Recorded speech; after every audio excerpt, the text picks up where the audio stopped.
देखନ୍ତୁ आज आम अति सहज अति कम समय मध्य किपरि स्क्वायर रूट ओवर बाहर करवा। देखो 95 आम स्क्वायर रूट ओवर बाहर करवा। देखो प्रथम आम कौन करवा 9 स्क्वायर बाहर करवा 81, 5 स्क्वायर बाहर करवा 25।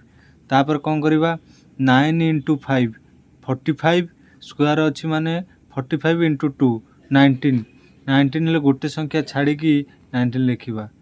तापर आपको प्लस करदे 5 ओल्ब तापर 2 को 2 तापर 9 1 10 0 1 8 प्लस 1 9। देखु आंसर आपण अति सहज किपरि बाहर करेंगे। नमस्कार बंधुगण, जदि मो चैनल आपण मानक भल होता है निश्चिंत लाइक शेयर और सब्सक्राइब करने जमार भूलिए ना बंधुगण। नमस्कार, शुभ संध्या, जय जगन्नाथ।